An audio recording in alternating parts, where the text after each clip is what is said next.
शर्मा और बड़ी खबर से शुरुआत कर लेते हैं, जहां पर ढाका में पाकिस्तान और बांग्लादेश के विदेश सचिवों की मीटिंग है। 15 साल बाद ढाका में पाकिस्तान बांग्लादेश की मीटिंग हो रही है। आमना बलोच, मोहम्मद जसीमुद्दीन के बीच चर्चा हो रही है।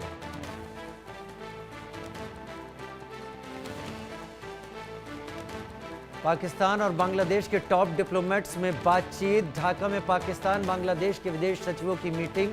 15 साल बाद ढाका में पाकिस्तान बांग्लादेश की मीटिंग। आमना बलोच, मोहम्मद जसीमुद्दीन के बीच चर्चा। फॉरेन ऑफिस कंसल्टेशन के तहत बातचीत। पाकिस्तान और बांग्लादेश के टॉप डिप्लोमेट्स में ढाका में ये बातचीत हो रही है। 15 साल बाद कोई बातचीत पाकिस्तान और बांग्लादेश के बीच ढाका में हो रही है। मोहम्मद यूनुस के केयर टेकर गवर्नमेंट के हेड बनने के बाद पाकिस्तान और बांग्लादेश एक दूसरे के नज़दीक आए हैं। जहां भारत के साथ मोहम्मद यूनुस पूरी दूरी बनाते दिख रहे हैं, वहीं पाकिस्तान अब बांग्लादेश के और करीब आ रहा है।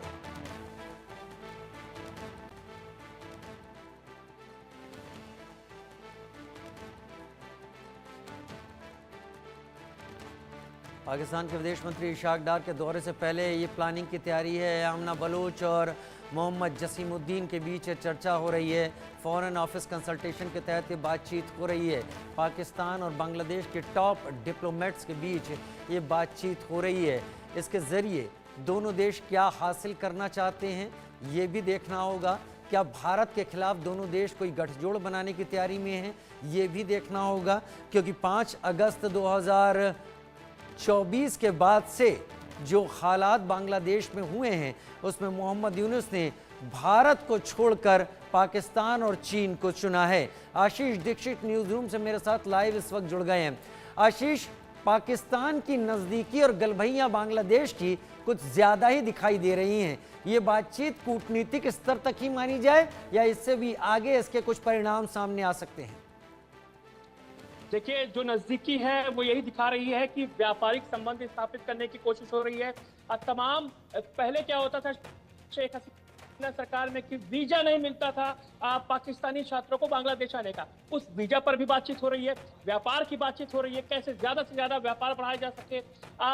निश्चित तौर पर हथियारों की भी बातचीत होगी कि किस तरीके से वहां पर हथियारों का डिप्लॉयमेंट हो। और जो बांग्लादेश बॉर्डर पर आज जिस तरीके से चिकन नेट की बात कर रहे हैं और चाइना के साथ मिलकर तीनों देश जो खिचड़ी पका रहे हैं, निश्चित तौर पर उन सबकी बात होगी। लेकिन ये 15 साल बाद ढाका में सबसे बड़ी बैठक हो रही है। इसका मतलब ये है कि खिचड़ी पक चुकी है और पूरी तरीके से इस्लामिक हाथों में बांग्लादेश आ चुका है। जब से शेख हसीना गई हैं, उसके बाद से लगातार पाकिस्तान के साथ जो बांग्लादेश के संबंध बन रहे हैं, लगातार इस बात का इशारा कर रहे हैं कि पाकिस्तान अब बांग्लादेश में कुछ बड़ा करने की साजिश कर रहा है। ये मीटिंग ऐसे समय पर है जब इशाक डार, जो विदेश मंत्री है पाकिस्तान के, वो शायद अप्रैल में 22 से 23 अप्रैल को वहां पहली यात्रा होगी उनकी। मीटिंग एजेंडा सेट करने के लिए मीटिंग है जी। उनकी ये पहली यात्रा होगी, उसके पहले एजेंडा सेट करने की तैयारी। लेकिन एजेंडा भारत के खिलाफ किस तरीके से जा सकता है, भारत की इस पर नजदीकी नजर जरूर होगी। आशीष, बहुत शुक्रिया, विस्तार से और आगे बात करेंगे। फिलहाल के लिए आपका बहुत धन्यवाद आशीष, इस बैठक के बारे में जानकारी देने के लिए।